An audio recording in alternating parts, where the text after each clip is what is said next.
Hello, you guys. Welcome back to Rebuilding in Recovery.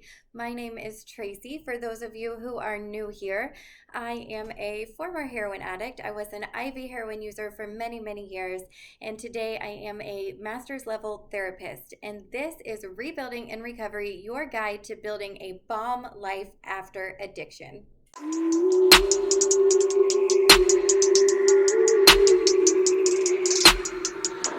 So you guys, I want to share with you a little secret today. I want to share with you something that treatment centers, rehabs are forgetting to teach you.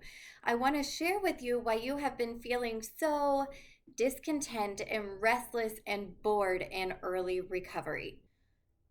First of all, let me tell you that you are not alone. So many people feel restless, bored, anxious, don't really know what to do with themselves in early recovery, or they fall into those cycles of relapse where they get clean and do well for a while and then relapse.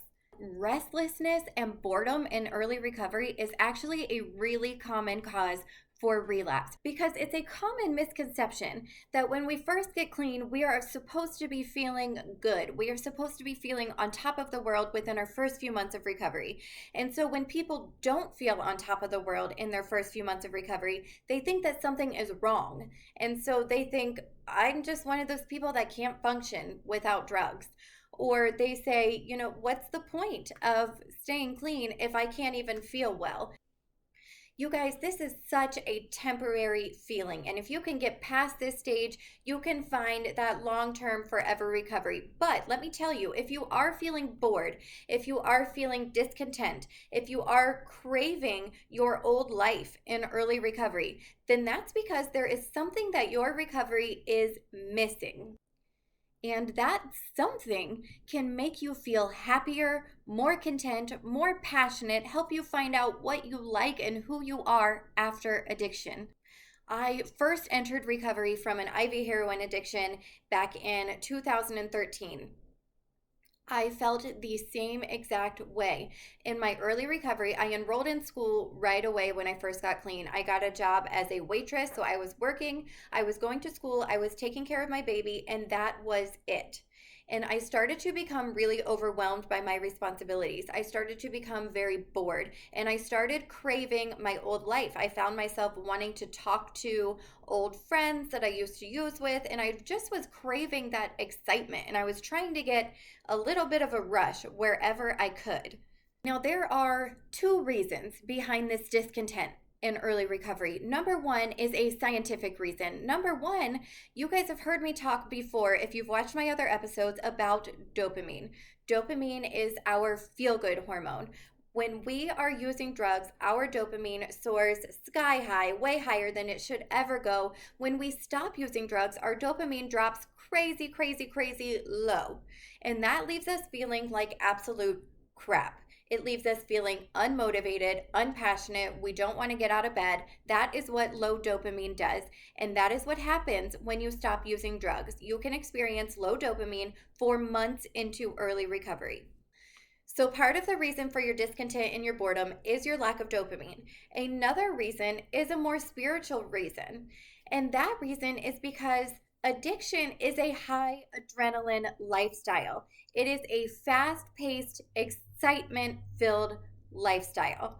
So if you come out of active addiction where you are going to the ghetto and finding dope every day and robbing people and going to the pawn shop to working a 9 to 5 and coming home to watch a sitcom and then go to bed, you are going to be so freaking bored. So if you are feeling that boredom right now, let me tell you, that's because your soul is meant for more.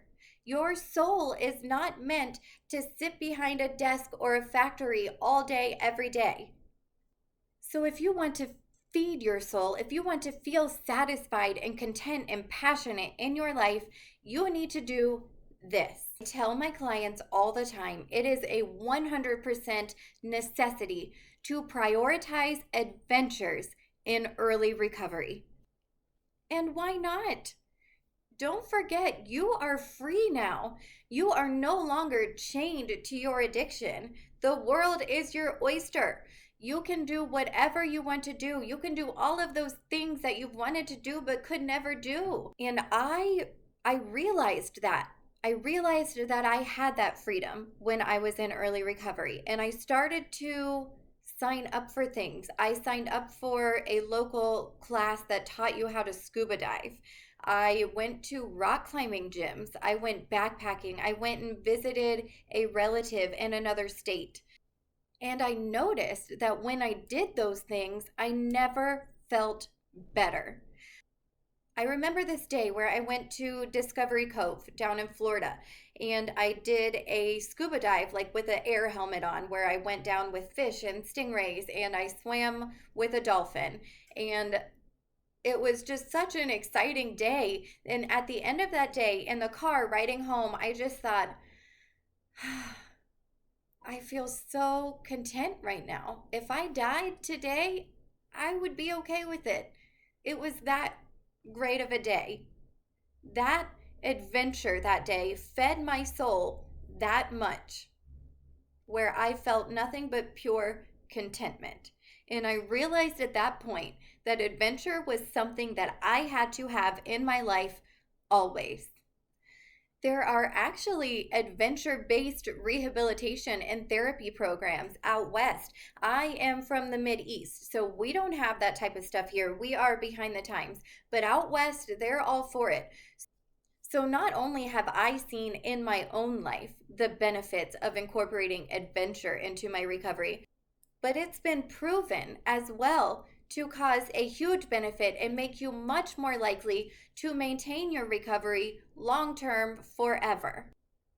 I am now 8 years into my recovery from heroin addiction, almost 9, and I very strongly feel like this is one of the main reasons why I have made it this far, is because I prioritize this adventure.